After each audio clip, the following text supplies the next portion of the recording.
Hey, what's up guys? Walt Ribeiro here.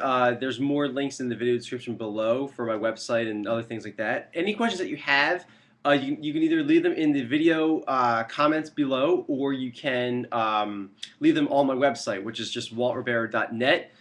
And that's it. Don't forget to subscribe, rate, and comment. Okay, so let's jump right into this. This was a question from Yogi Sunshine from my last video, so this is for you. He talked about the idea that he has a riff, he has an idea for a song, but he doesn't know where to take that riff for the idea of like how do you vary it, and he'll hear like progressive rock bands like Dream Theater or Rush or whoever have one riff in a song, okay, and the song will be 4, 5, 6 minutes long, and it sounds like that it continues and that there's a lot of continuity, and that it just flows. And he wants to know how he can do something like that. So this video is going to be about turning one riff into 6. So let's jump right into it. Here's a little quick riff that I have, and let's just play it like this. Ready? So let's do.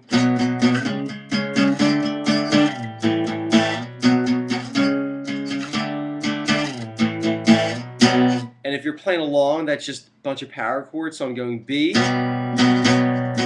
C sharp, D, and then A. Okay, so now, how could you vary that? Well, one of the obvious ways to vary it is to play it as an arpeggio. So let's do this. Let's go.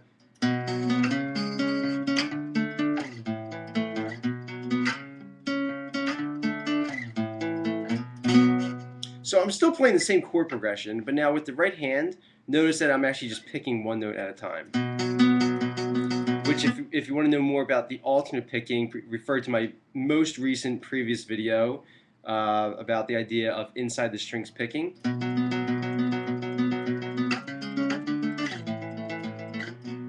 Okay.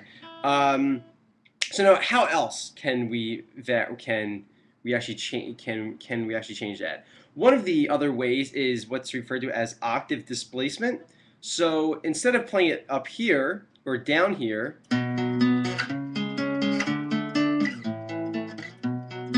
you can actually play it an octave higher.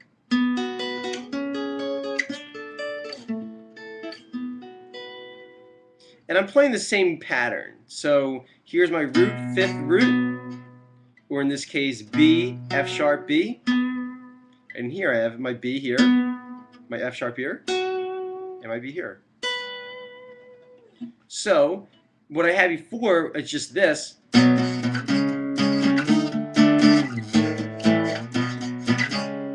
I now have is this.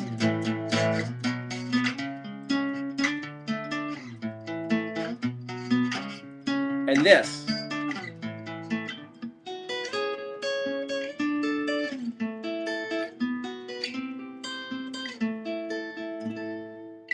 Okay, so another thing that you can do, which is actually pretty cool, is maybe not only to arpeggiate the piece,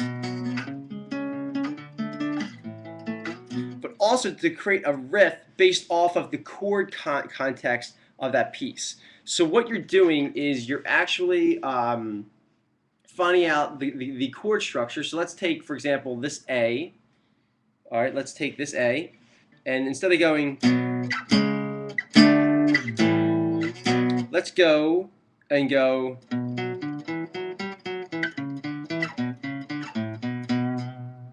So now before what we had as,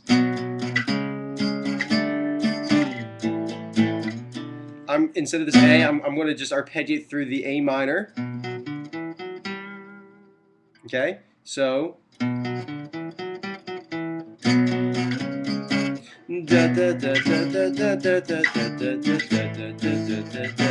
so then I'll walk up and go here. I'll just walk down.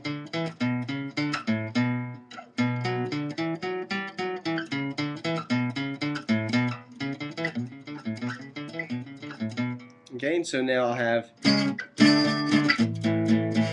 which outlines this. So before what I had is this, I know it's a little bit confusing, but what I had as A, I'm sorry, B, C sharp, D, A, B. I can now just play through the actual scale pattern, and then I have this.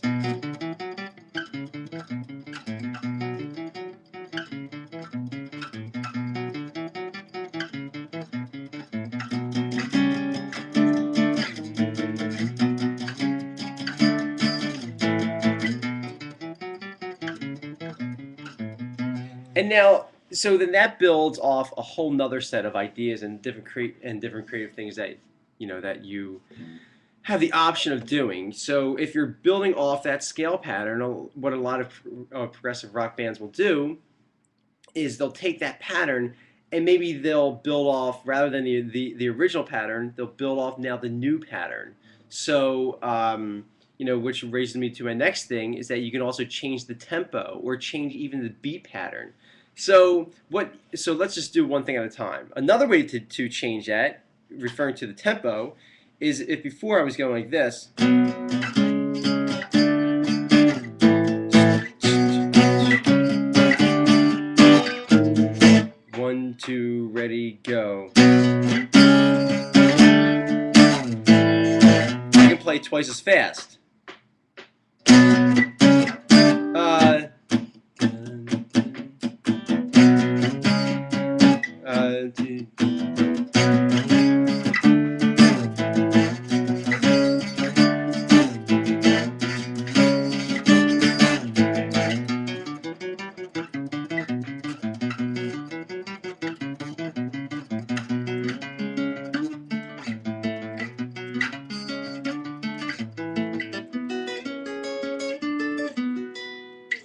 Okay, so that's the idea of different tempo changes. And then another thing, I mean, of course, you can also slow it down too. But to talk about the last thing is the idea of building off that of the new riff, right? I mean, you can also make it simpler too. No one's saying I have to play crazy notes. What if you gotta think that compositionally. Let's say that you just have a guitar player, vocalist. Singer and bass player. Okay, so guitar, bass, drums, and singer, vocals. And another cool thing that that you can do is use the band as part of your compositional elements too, not only your guitar playing. So maybe what we do is we drop everything out, and then we just have the bass player go.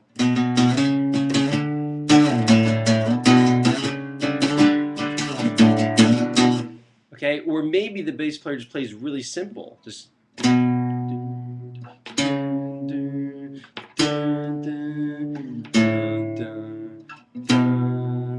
Okay, and then another thing, that you got to think about is maybe we just want complete silence, right? Maybe just the drum, plays for a couple measures or something, which really adds to the tension and the excitement and the compositional.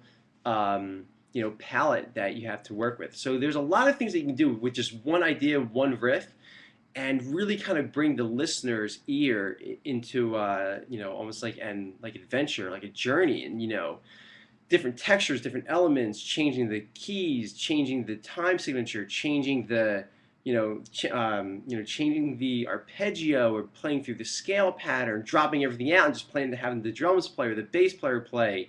Having everyone play at once. There's a lot of different things that you can do.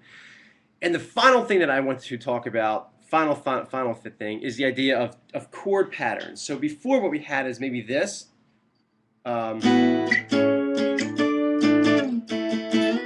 Let's say that we wanted this to be suspended.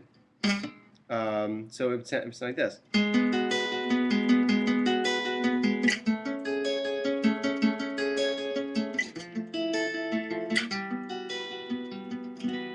Now that's the same chords that I had before, but maybe I'm just adding different textures of elements in the chord pattern. So instead of my A major chord or my B major chord,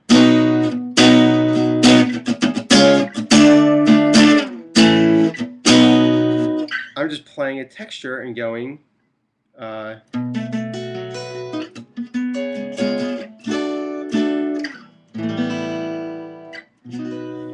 So there's a lot that you have. You have suspended chords, you have augmented chords, you have diminished chords, you got scalar patterns.